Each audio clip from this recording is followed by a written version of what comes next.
Now it's time to take a look at the international papers, and for that I'm joined by Elena Casas. Good morning, Elena.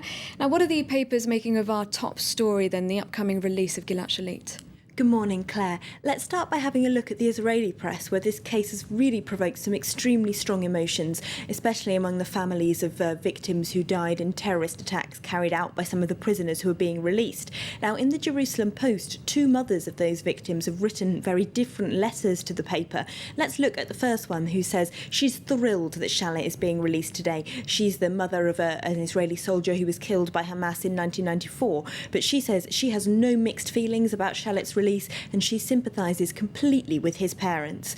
On the other hand, though, there's the mother in the same paper of a young girl who was killed in a bomb attack on a Tel Aviv pizzeria. Now, one of the women involved in that attack is set to be released today, and the mother of the victim tells the paper that the price being paid for Shalit's release is just too high. It's a very strongly worded letter from her. She says the government is dancing in her family's blood. She says, really, that the grief suffered by the families of terrorist victims is just too strong. It lasts for decades. The government doesn't understand. And she says she will never pardon or forgive Netanyahu's government for this release. And it's Hamas really celebrating because they've won. And even though there's a lot of support for this swap within Israel, she's far from the only one who's having doubts about this swap.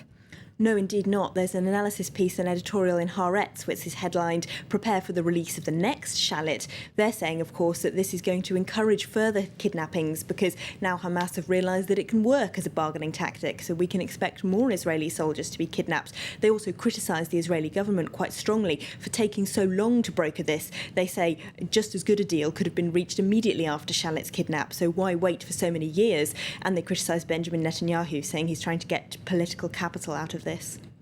Now, what about the Huffington Post? It thinks this is actually a positive thing for the peace process. Yes, their opinion's very different. They say this is actually good for the peace process. We should be celebrating the fact that Hamas and the Israeli government have managed to sit down and come to an agreement on anything.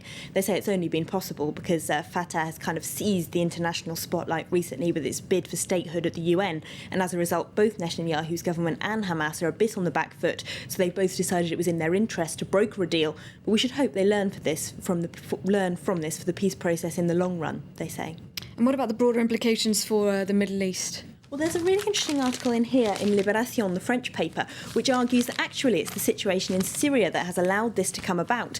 They say that because Syria is distracted with its unrest at home and a lot of the opponents to the Syrian government are actually the Muslim Brotherhood, which is close to Hamas. The Hamas leadership and the Syrian government no longer see eye to eye, whereas the Syrian government has sponsored Hamas for many years. And this is why Hamas is seeking other international negotiating partners. This is why they've agreed to broker a deal that has been arranged by Egypt, because it's a consequence, the paper says, of the Syrian unrest. And what about Fatah? It didn't actually take part in the talks, so it's not so positive for them. No, the Daily Beast has an article saying Mahmoud Abbas is the big loser out of all this. Of course, Fatah has no sway, really, over the Hamas militants who are holding Gilad Shalit. And recently, Mahmoud Abbas has devoted all of his energy to that Palestinian statehood bid at the UN. So that hasn't been terribly successful. And Hamas is now able to kind of spin this prisoner exchange deal, they say, to the Palestinian street as a big achievement for all Palestinians that they've achieved. Of course, the over 1,000 prisoners being released aren't all Hamas members. They're Fatah and all other Palestinian factions. So this is popular across the Palestinian field of opinion. So it's a PR coup for Hamas. OK, thank you very much, Elena Casas, for a look at what the international papers are making of the upcoming release of Gilad Shalit.